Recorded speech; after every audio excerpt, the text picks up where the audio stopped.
દેશમાં ગરીબ અને મજૂર લોકોના આશીર્વાદરૂપ ઘર બેઠા રોજગારી મળે એવો કાયદો મનરેગા યોજના મુદ્દે આજ રોજ તારીખ 15/1/2026ના રોજ કચ્છ જિલ્લા કોંગ્રેસ સમિતિ દ્વારા કચ્છ કોંગ્રેસ પ્રમુખ વી.કે. હુંબલના અધ્યક્ષ સ્થાને ભુજના જ્યુબિલી સર્કલ પાસે ધરણા પ્રદર્શનનો કાર્યક્રમ રાખવામાં આવ્યો હતો। આ કાર્યક્રમમાં જિલ્લા કોંગ્રેસ સમિતિના આગેવાનો અને કાર્યકરો જોડાયા હતા। मजूर विरोधी या सरकार नहीं चलेगी, नहीं चलेगी। शर्म करो भाई, शर्म करो। भाजप सरकार शर्म करो। शर्म करो भाई, शर्म करो। भाजप सरकार शर्म करो। शर्म करो भाई, शर्म करो। भाजप सरकार शर्म करो।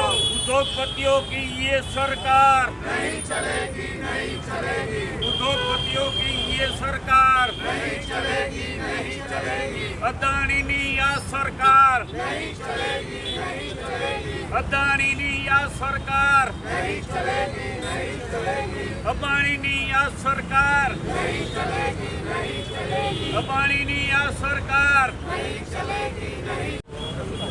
देश में गरीब लोगों ने मजूरों माटे जे आशीर्वादरूप कायदो हतो कोंग्रेसनी सरकारे बनावेलो मनरेगा कायदो जे घर बैठे रोजगारी कोईपण गरीब व्यक्ति मांगे कि मने काम जोईए छे तो कायदा में जोगवाई हती कि कोईपण गरीब माणस काम मांगे एटले 15 दिवसनी अंदर एमने काम आपवा माटेनी जोगवाई हती।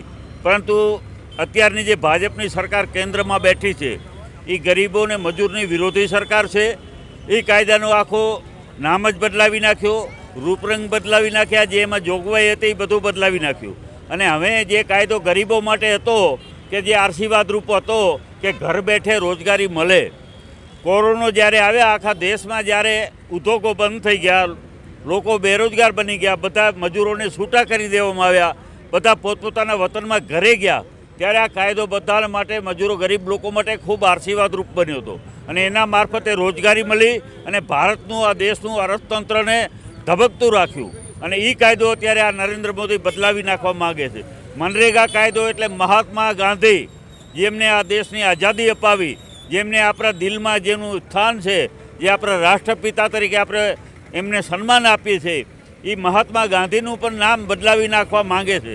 નરેન્દ્ર મોદી પોતાના નામે બધો ઇતિહાસ કરવા માંગે છે કે જે દેશની આઝાદી જેમને અપાવી છે એના નામ ભૂસાવીને પોતાનું નામ આવે એવા નવા નવા નુસ્ખાઓ કરી રહ્યા છે।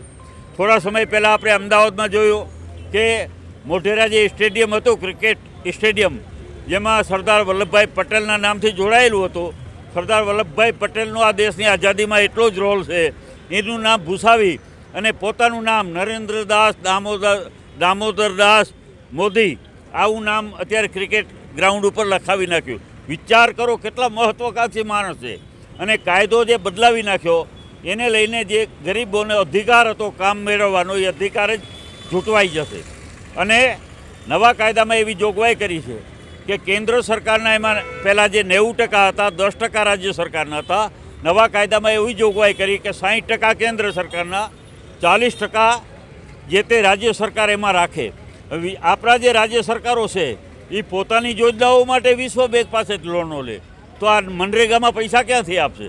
તો અત્યારે ધીરે ધીરે કરી અને નરેન્દ્ર મોદી આ ગરીબોની યોજનાઓ બંધ કરવા માગે છે, કારણ કે એમને માત્ર ને માત્ર ઉદ્યોગપતિઓ, એમાં ખાસ કરીને એમના બે મિત્ર અદાણી ને અંબાણી, આ બે મિત્રોની ચિંતા કરે છે, બાકી ગરીબોની चिंता એમને ક્યાંય કરવી નથી।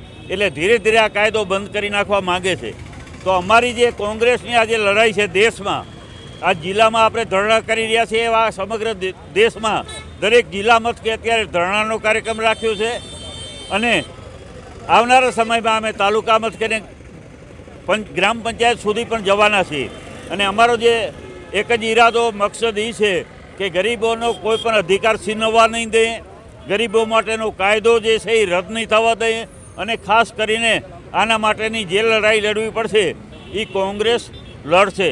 તો અત્યારે આ સરકારની જે ઈચ્છા છે એ ઈચ્છા મુજબ અત્યારે તમામ યોજનાઓ ધીરે ધીરે બંધ કરતા જાય જે કોંગ્રેસની સરકારે બનાવેલી અને પોતાને નામે ઇતિહાસ રચ્યા એ માત્ર ને માત્ર નરેન્દ્ર મોદીનો અત્યારે મહત્વાકાંક્ષા છે।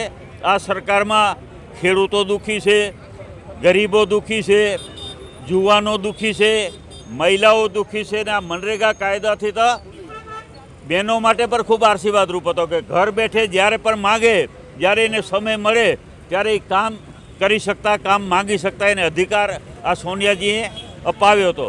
આપણને બધાને ખ્યાલ છે કે યુપીએ સરકાર વખતે રાષ્ટ્રીય નેતા અમારા સોનિયા ગાંધીજીએ આ કાયદો રાતના લોકસભામાં 2 વાગ્યા સુધી જાગી અને કાયદો પસાર કરાવ્યો હતો કે ભાઈ કોઈ પણ હિસાબે ગરીબોને, આ દેશનો કોઈ પણ ગરીબ વ્યક્તિ રોજગારીથી વંચિત રહેવો જોઈએ નહીં. આ ઉદ્દેશથી જે કાયદો બનાવેલો હતો એ ઉદ્દેશનો જ આ અત્યારના નરેન્દ્ર મોદીજી એ કાયદો જ અત્યારે ભંગ કરવા માગે છે, જેનો અમને વિરોધ છે. અને આ અમે અધિકાર જે છે, જે છીનવાઈ ન જાય ગરીબોનો, મજૂરોનો, એના માટે થઈને અમે આજે આ ધરણા ઉપર બેઠા છીએ. આવનારા દિવસોમાં ગ્રામ્ય કક્ષા સુધી અમે આ આંદોલન અમારું લઈ જશું. બસ આ જે અમે એટલા માટેનો આ કાર્યક્રમ રાખ્યો છે. આવનારા દિવસોમાં કાં તો નરેન્દ્ર મોદી મનરેગાનું મૂળ સ્વરૂપ પાછું આપે, નહીંતર આખા દેશમાં આંદોલન થશે. આભાર.